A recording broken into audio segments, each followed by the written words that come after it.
বাংলাদেশের বর্তমান সরকারকে এবং সকল মিডিয়াকে বলতে চাই, আনসারুল্লাহ বাংলা টিম নামে বাংলাদেশে কোন দলের অস্তিত্ব ছিল না।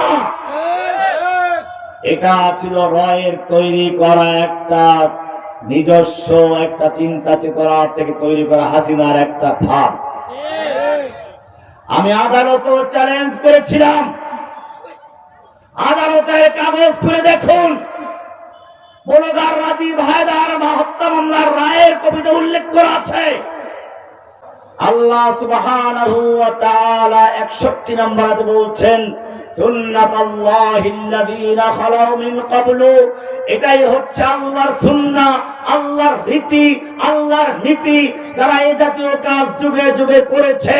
ওয়ালান তাজিদা লিসুন্নাতিল্লাহি তাবদীলা, কিয়ামত পর্যন্ত আল্লাহর এই সুন্নাহ, আল্লাহর রীতি, আল্লাহর নীতিতে কোনো পরিবর্তন পাবে না।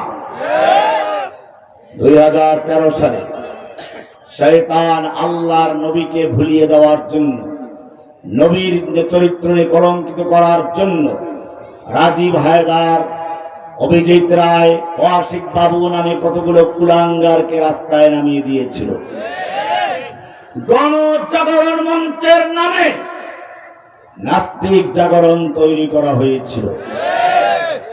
এরা শুধু আলেম রসুলকে নিয়ে নয়, রসুলের ওয়ারিস ওলামায়ে কেরামদের নিয়ে চক্রান্ত করেছিল। কাউকে ধর্ষক, কাউকে জঙ্গি, কাউকে আবার দুর্নীতিবাজ, কাউকে রাজাকার বানিয়ে বিভিন্ন চক্রান্তের মাধ্যমে ওলামায়ে কেরামদের কণ্ঠ স্তব্ধ করার চক্রান্ত করা হয়েছিল। আমাদের মনে রাখতে হবে, যুগে যুগে আলেমদেরকে বিতর্কিত করার জন্য, বিভক্তি করার জন্য নানান চক্রান্ত হয়েছে। এক একজনকে এক একটা তকমা দিয়ে দুশমনরা বিভক্তির সৃষ্টি করেছে। এটাই ছিল যুগে যুগে ফিরআউনদের চরিত্র।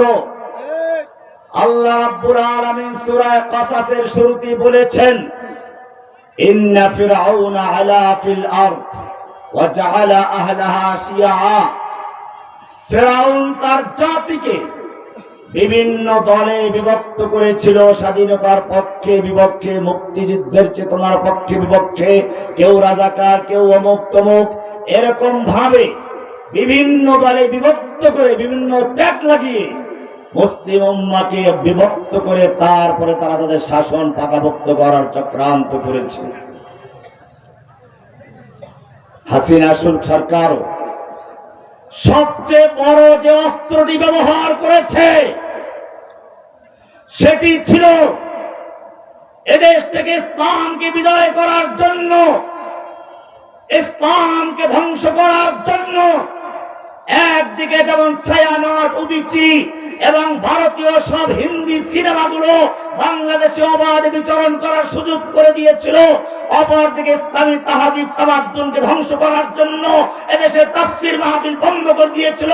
ওলামায়ে কেরামদেরকে মসজিদের মেম্বার অপমান করা হয়েছিল, আলেমদেরকে কারাগারে বন্দী করা হয়েছিল। এরপরে ওলামায়ে কেরামদেরকে জঙ্গি তকমা দিয়ে বিভিন্ন নাটক সাজিয়ে তারপরে দেশের ছাত্র যুবকদেরকে গ্রেফতার করা হয়েছিল। আমি স্পষ্টভাবে বলতে চাই, হাসিনা সরকারের সবচেয়ে বড় শয়তানি চক্রান্ত ছিল, সে বুঝতে পেরেছিল এদেশের যুবকদের ভিতরে ইসলামী চেতনা জাগরণ তৈরি হয়েছে।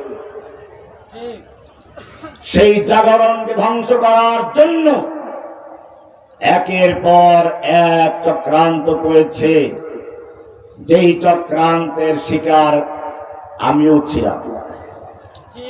আমাকে দিয়ে জঙ্গিবাদের একটা বড় নাটক করা হলো, আনসারুল্লাহ বাংলা টিমের প্রধান, আধ্যাত্মিক গুরু ইত্যাদি প্রচার করা হলো। আমি বাংলাদেশের বর্তমান সরকারকে এবং সকল মিডিয়াকে বলতে চাই, আনসারুল্লাহ বাংলা টিম নামে বাংলাদেশে কোন দলের অস্তিত্ব ছিল না। এটা ছিল রয়ের তৈরি করা একটা নিজস্ব একটা চিন্তা চেতনার থেকে তৈরি করা হাসিনার একটা ফাঁদ। আমি আদালতও চ্যালেঞ্জ করেছিলাম, আদালতের কাগজ খুলে দেখুন, বলগার রাজীব হায়দার হত্যা মামলার রায়ের কবিতা উল্লেখ করা আছে। আমি আদালতকে বলেছিলাম বাংলাদেশে আনসারুল্লাহ বাংলা টিম নামে কোন দলের অস্তিত্ব নাই। আপনি কি প্রমাণ করতে পারেন?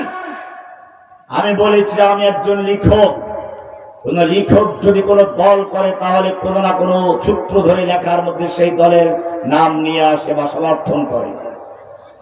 আমি একজন খতিব, যদি খতিব কোন দল করে কোন না কোন ভাবে তার বক্তব্যের মধ্যে তার সেই দলের নামটা নিয়ে আসে বা সমর্থন করে। আমি একজন শিক্ষক, আমার ছাত্র আছে,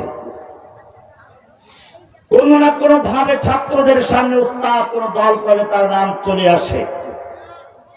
আমি বলেছিলাম সব প্ল্যাটফর্ম গুলো খুলে দেখো, আমার বইগুলো বক্তব্যগুলো সব রেকর্ড আছে। যদি প্রমাণ করতে পারো জসিমউদ্দিন রহমানীকে আর জেলে দেওয়ার দরকার নেই, একটা কেড়ে এনে তার সঙ্গে ঝুলিয়ে ফাঁসিতে ঝুলিয়ে আদালতের সামনে দৃষ্টান্ত স্থাপন করো। কিন্তু আদালত তার রায়ে লিখে দিয়েছে, পরিষ্কার লেখা আছে, রাষ্ট্রপক্ষ জসিমউদ্দিন রহমানীকে আনসারুল্লাহ বাংলা টিমের গুরু, প্রধান, আধ্যাত্মিক নেতা ইত্যাদি প্রমাণ করতে ব্যর্থ হয়েছে।